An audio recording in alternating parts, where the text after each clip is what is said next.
Hello guys, welcome back to the video. Today we are reacting to Game Theory No More Games by the Game Theory. So I really would expect so in 3, 2, 1, let's react. Previously on Game Theory, alternate reality game. Make my own game, 7 games. And it's all free for you guys. The final challenge is launching later this month, August 31st. I wanted to do a video today that gives anyone who wants to play this thing a chance to catch up, or a place to turn to for the answers that might be too hard for them to find. Okay. I see you've returned, brave soul. By this point, you've made it through my first 3 gates. You've become a master of the past, jumped across dimensions, and bested Raw, Rick Astley. We're no strangers to love. But here's where things start to get really wicked. Now we get hard. You could say this is the Dark Souls of online puzzles.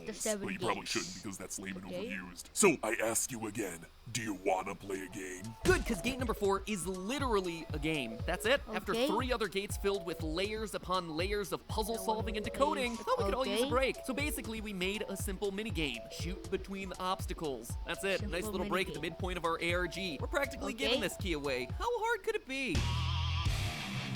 I need to take a break from Game Theory until I fully recovered from Gate 4.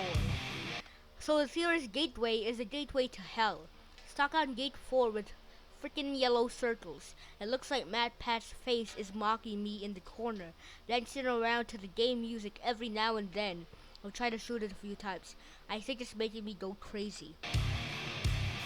So I decided to take another crack at the Game Theory ARG by @MatPatGT and the rest of the GT and FT team and Gate 4. This game, holy crap, it's rage-inducing yet insanely addictive. I can't stop, XD. So tempted to make a video of me just streaming at my computer as I play. Oh, okay. I want @MatPatGT to know that I love him, but also that I scream for about half an hour collectively while trying to get through Gate 4 in the #GTARG. Make of that what you will. Okay. Oh, come on.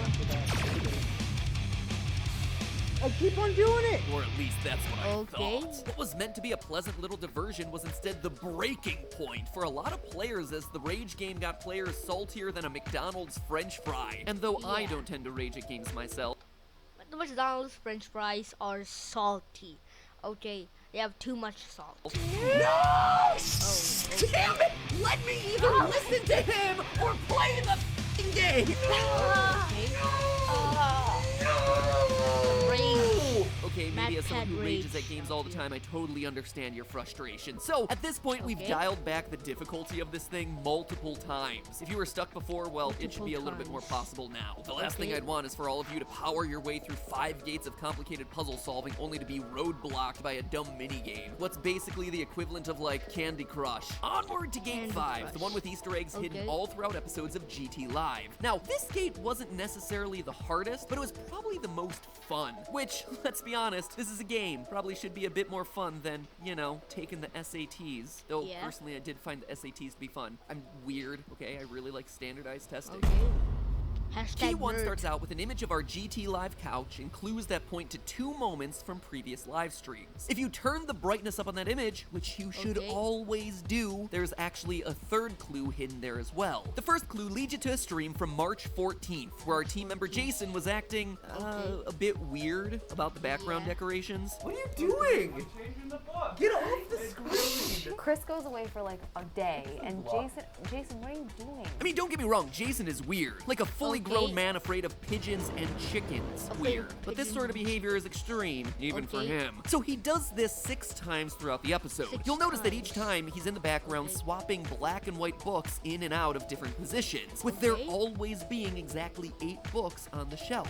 This was him writing a code in binary. OCT 915, October 9th, 2015. Since this gate was all about streams, you'd go to October 9th, 2015 and find that it's actually one of our earliest and most infamous streams. A FNAF theory session featuring all of YouTube's biggest FNAF theorists, with Scott Cawthon crashing the party to deliver himself some shocking new clues. Completely out of nowhere, Scott emailed me saying clue. In the FNAF 4 minigame, why would the tiny toy Chica be missing her beak? This is actually pretty cool. Okay. We were so young and innocent back then, thinking that this was the final game in the series, and that the creator had descended from on high to reveal his secrets unto us. But fools we were. So what do you do with that live stream? Well, that's where that other clue comes in. That one tells players to move forward half a fortnight from that binary stream. Well, a fortnight is 14 days, so half is gonna be 7 days, a week. And wouldn't you know it, on March 21st, 2019, a week after that book stream, we did a podcast all about Google Stadia. In the background, something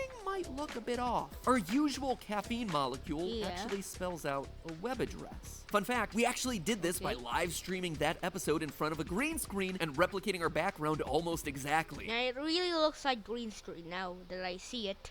It really looks like green screen. Only changing that one molecule. It's cool, right? Just goes to show that you can never truly believe what you see. Anyway, going to that correct bit.ly link gives you a timestamp. So we have ourselves a video and a timestamp along with that hidden third clue saying turn on closed captions. So listening to that moment in that FNAF livestream video, we get ourselves this wonderful Google Translate moment. Let's get to FNAF, right? Yeah, let's jump in. What? Yep, you're seeing that right in the auto-created closed captions for this video. In the great algorithms of Google, FNAF autocorrects to fine ass, meaning that the Game Theorist channel was built on and has accumulated over 330 million views from people excited for some fine ass content. 12 million subscribers who are fans of fine. Okay, I'll stop. Anyway, that's your first password. Gate 5 Key 2 starts out with some llama drama from Drama Llama, a blurred out thumbnail of a GT Live episode, and a partial URL. The other thumbnails in this picture are in order of their release, which means that why is Google Translate captions, why is YouTube captions always so wrong? I don't know. It's always so wrong. I don't know why. The blurry one represents the Halloween Horror Night stream with the words "Save Me" in the thumbnail. And if you want to watch me curse at jump scares for 14 minutes, that video is definitely worth a watch. He's wearing like Watch out, man. I don't curse much, but when I do, it's at haunted houses. Type in the URL with "Save Me" at the end and you're faced with a llama maze. Solve the maze and then collect the alien glyphs that are hidden in each room that you passed through. Decoding those glyphs gets you the first page of what will end up being the running theme for the rest of the gate: papercraft. Yep, forget mining and crafting. Bust out those safety scissors and glue sticks. Or if you're really cool, that clear blue gel, because we're getting all kindergarten up in here. Like kindergarten activities, not kindergarten, the game about wanton child murder.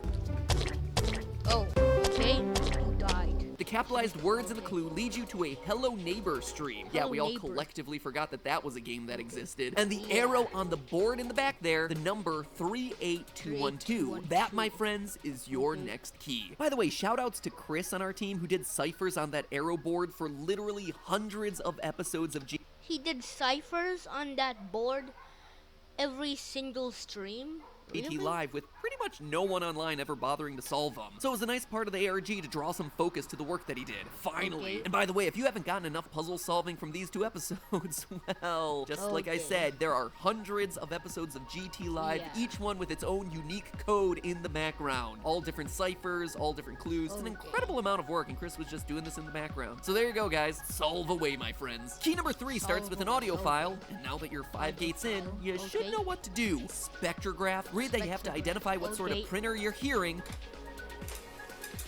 Learn that the sound is a dot matrix printer. Follow the URL, find a harder llama maze, get the alien code, and a new URL for more papercraft. With image files and online puzzles, a good rule of thumb is to open them in Notepad or some other online text editor. So scroll all the way down the gobbledygook and you'll see something unusual. It was our best attempt to make a nugget in ASCII code. A nugget. Yeah, admittedly, it's not the greatest. If you squint at it, it kind of looks like a melting globe with like Pangea on it. Look, making images in ASCII is just really hard, okay? Anyway, hidden in that little code nugget are some numbers, and above it all is a clue that's telling you to unhex the whole thing. That leads you to a moment from, you guessed it, kindergarten. Now we're actually talking about kindergarten the game and not kindergarten that childhood experience where the big bully girl dumps all the blocks on your hand and then hurts it so that way you can't clean up during cleanup hour and everyone else gets a badge for being good cleaner-uppers and you're left on the sidelines being like, I wanted to help out but my hand was hurt. Why are you keeping that badge from me? Okay.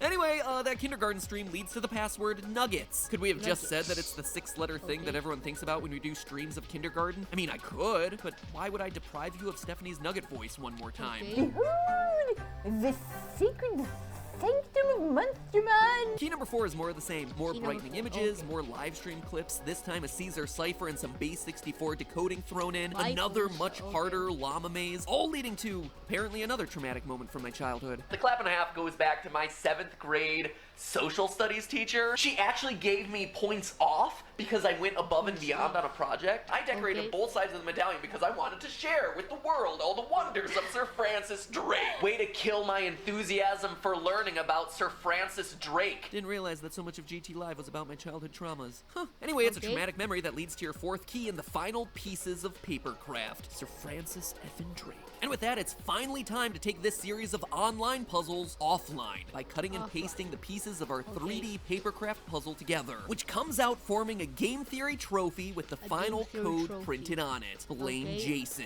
Literally, it's like my life motto at this point. In trying to stay considerate for everyone playing this game, we even left a way to do the puzzle without needing a printer and paper. Anyway, the ARG Master Tracker does a really good job listing out all the steps in that alternative route if you're interested in pursuing that option. Link below in the description. Honestly, where else would it be? But what was so amazing for me and the rest of the game designers working on this whole thing was the feedback we got from you on this gate. Not only did players just really like this one, but seeing people taking those papercraft trophies and then sending us photos of their own decorated versions of them on Twitter, it was just awesome. And it hammered home the reason why we were making this whole thing in the first place. You guys are great. Have I said that this episode? Because I know I said it a lot in the last episode and people in the comments were like, oh, we get it. You love us. You love us. Okay, enough, Matt. But seriously, let me throw it in here too. I appreciate you guys so much. Which brings us to the penultimate gate, the second to final boss of this year-long challenge. The big bad before the biggest of bads. Gate 6 is basically a master's class in image manipulation, which is why the Twitter account for the ARG,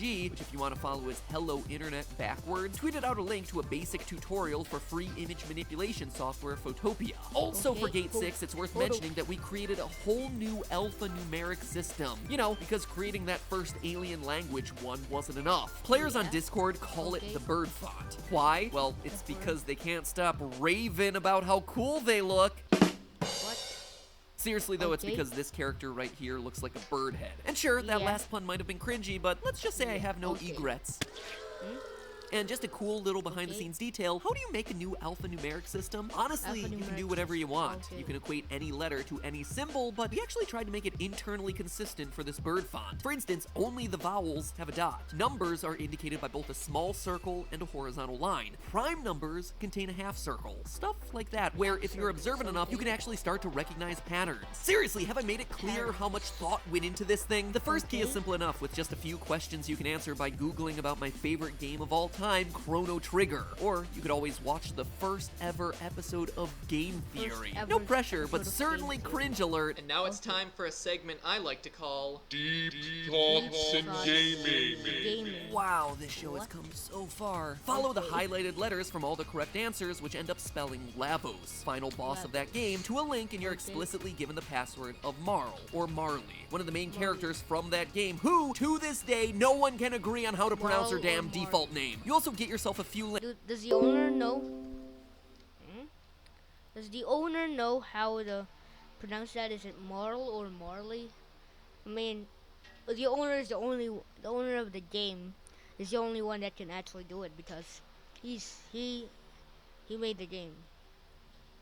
Links revealing this partial page from our new Theorist journal that we just released as a part of our merch line, The Lost Pages, as well as the first of its missing pieces. Finding and completing those lost pages is going to be the running challenge for Gate 6. But for now, it's on to key number 2, which continues the theme of firsts and sends you to the first ever episode of Film Theory, about why Neville Longbottom might actually be the chosen one. Not so much a theory as just a fact from the books. I just didn't realize at the time that hardcore Harry Potter fans knew this thing, or that it was truly intentional in the books. I just thought it was a cool Easter egg that we could spin out into a full theory. Another maze and another series of trivia questions later, and you're sent to yet another lost page and missing piece. Editing the two images together to put the missing piece in the right spot, and you reveal the key code Everett. For key number 3, you're actually given a puzzle in reverse. You're given a completed image of a Bendy and the Ink Machine thumbnail, and you have to undo that by jumbling up the pieces to reveal the complete text hidden in the middle. Eventually, you're brought to a series of ink blots, which, inside of of Photopia or whatever image manipulation software you're using, those layers can be removed one at a time to reveal hidden circles underneath. If you place those circles within each other, brighten them up to reveal hidden symbols, and then rotate them around so that the symbols match up, you get yourself a bendy-themed journal page, as well as a clue of missing letters and symbols underneath.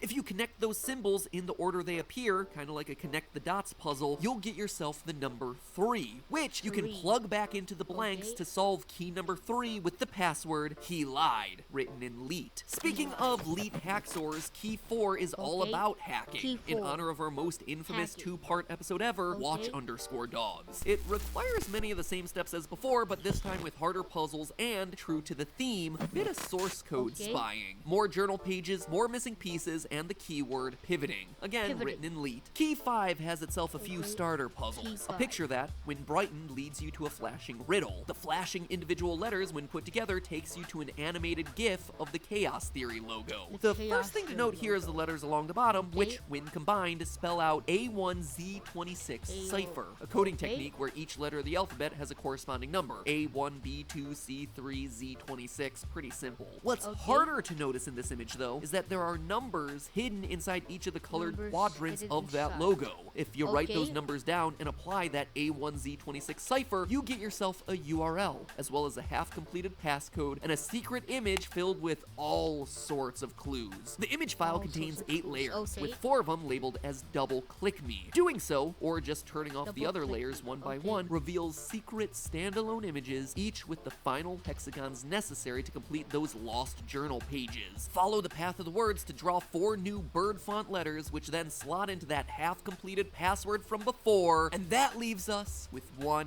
key left. Actually, you know what? If you've made it this far into the video, a second part of a 2-part series solving this whole thing, well, clearly you're invested, so go, try your hand at key number 6 yourself. You have literally every other password you need to get there at this point. We've been over all the various tools and programs that you're gonna need, like Photopia and a text editor like Notepad, to an audio program like Audacity, as well as the multiple alien glyph languages and other codes and ciphers that we've used. You can always go to the Game Theorist Discord or Master Tracker doc if you get stuck, but before we wrap up here, a few things. First, the new and final Gate 7 is live right now, so play along as we hit our grand finale. Link is right there, top line of the diddly-doo. You know this by now, this is not rocket science. And if you're struggling to find the link, well, you might not want to play the ARG. And secondly, I just want to send a huge congratulations to Team Omega. If you've been playing the ARG competitively, then you definitely are aware of these guys. Each of their members owns the top 17 spots in our leaderboard for fastest finishers. If you think this thing... Top 17 spots for the fastest to complete it? What? They hold the top 17. Okay. This sounds hard as I talk through all the puzzles. Imagine trying to walk into these challenges blind. Well, Omega does this and crushes it every time. They're a team of Mr. Robot-esque cryptographers, puzzlers, coders, and everything else under the sun. Their times are so fast, they're beating the records of people who have even worked on the darn thing. They've been leading the charge in solving each gate, and obviously they're very competitive, but they've also been great about supporting the ARG puzzle community. If you want to join their team, though, fair warning, they require you to complete a crazy entrance exam, one that's even harder than the game that we've been creating. A crazy entrance exam, so that you can go into a team which solves puzzles so fast. So you really need to be very good at the coding and all that stuff, so that you can get into the team, because... Creating. How would I know about that? Well, maybe because we've passed the test and have an inside man spying on them. Ha! Solve that puzzle, Omega! Anyway, if you guys want to see these true experts at work in real time, check out their video where they solve gate number 2. It is amazing to watch these guys at work. On the right, it says erase all 7 plus 7 plus 7. Oh, okay, so there's names in it, I believe. Yeah, that opens the gateway. Caleb Bard will hide the cave. No, wait, no, there's a link in it. There's a link in it. And lastly, one final time, thank you. Thank you for supporting this channel, for supporting us to a level where we're able to spend this amount of money to just make a game for fun, for us, for you, for anyone online who likes to do puzzles. It's been an incredible last year working on this thing, and I hope that you all enjoyed it, whether you played it or just watching this video. As far as future ones, definitely not off the table. So, yeah. See ya guys, thanks for watching, and of course, peace out people, have peace.